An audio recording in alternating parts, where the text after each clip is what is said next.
بسم الله الرحمن الرحيم. الحمد لله رب العالمين، والصلاة والسلام على أشرف الأنبياء والمرسلين نبينا محمد وعلى آله وصحبه أجمعين، أما بعد. السلام علیکم ورحمۃ اللہ وبرکاتہ. معزز سامعین کرام، صفت الصلاح، نماز کا طریقہ، اس موضوع سے متعلق دروس کا یہ سلسلہ جاری ہے، اور ابھی کئی ایک درس اس موضوع سے متعلق کئی ایک مسئلے انشاءاللہ آپ سماعت فرمائیں گے. آج کے اس درس میں مسئلہ نمبر 215، 216، 217 اور 218، یہ چند اہم مسائل آپ کے سامنے پیش کیے جا رہے ہیں. مسئلہ نمبر 215، رکوع میں شامل ہونے والے نمازی کو وہ رکعت دوبارہ ادا کرنی چاہیے. مسئلہ نمبر 216، رکوع میں بھاگ کر شامل ہونا منع ہے. عن ابی بکرۃ انہ انتہى الى النبی صلی اللہ علیہ وسلم وهو راکع فرکع قبل ان يصل الى الصف ثم مشى إلى الصف فذكر ذلك للنبي صلى الله عليه وسلم فقال زادك الله حرصا ولا تعد. حضرت ابو بکر رضی اللہ تعالیٰ عنہ سے روایت ہے کہ وہ نبی اکرم صلی اللہ علیہ وسلم کے ساتھ نماز میں شامل ہوئے. اس وقت آپ رکوع میں تھے. حضرت ابو بکر نے صف میں پہنچنے سے پہلے ہی رکوع کر لیا اور اسی حالت میں چل کر صف میں پہنچے.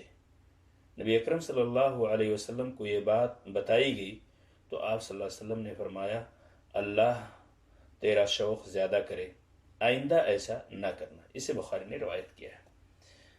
یہاں اس مسئلے کی وضاحت ضروری ہے. صاحب کتاب نے جو مسئلہ نمبر 215، رکوع میں شامل ہونے والے نمازی کو وہ رکعت دوبارہ ادا کرنی چاہیے، اس مسئلے کا استنباط اس حدیث میں کس ٹکڑے سے کیا ہے؟ ولا تعد کے الفاظ سے انہوں نے استدلال کیا ہے. یعنی ان کا کہنا ہے کہ یہاں سے یہ معنی اخذ کیا جا سکتا ہے کہ اور رکوع والی رکعت کو شمار نہ کریں. یہاں ان کا کہنا ہے کہ یہ گنجائش نکلتی ہے. ویسے بہت سارے علماء کا کہنا یہ ہے کہ جس شخص کو رکوع مل گئی، یعنی جماعت کھڑی ہے، امام رکوع میں ہے، اب کوئی شخص آ کے اگر رکوع میں شامل ہوتا ہے تو گویا کہ اسے رکعت مل گئی، وہ رکعت اس کو مل گئی اور اس کی ایک رکعت شمار ہوگی. لیکن صاحب کتاب نے اس حدیث سے استدلال کر کے یہ وعدہ کرنے کی کوشش کی ہے کہ اگر کوئی شخص ایسا پہنچتا ہے حالت رکوع میں امام ہو اور اس کو بھی رکوع مل جائے تو ایسی صورت میں اسے چاہیے کہ اس رکعت کو شمار نہ کرے اور اس کا اعادہ کرے. جن علماء نے یہ کہا ہے کہ رکوع پانے سے ایک رکعت مل جاتی ہے، انہوں نے اس حدیث سے استدلال کیا ہے کہ جس میں اللہ کے رسول نے فرمایا من ادرک الرکوع فقد ادرک الرکعہ، یعنی جسے رکوع مل گئی گویا کہ اسے ایک رکعت مل گئی. مسئلہ نمبر 217، رکوع اور سجدے میں قرآن کی تلاوت کرنا منع ہے. ہم جانتے ہیں کہ بالکل واضح انداز میں شریعت کے اندر یہ تمام مسائل موجود ہیں کہ ہمیں حالت رکوع، سجود اور قیام اور تشہد، اس طرح کے حالات میں ہمیں کون کون سی دعائیں پڑھنی چاہیے. اگر کوئی شخص رکوع سجدے میں قرآن کی تلاوت کرتا ہے تو یقیناً وہ نبی اکرم صلی اللہ علیہ وسلم کے بتائے ہوئے طریقے کی مخالفت کر رہا ہے.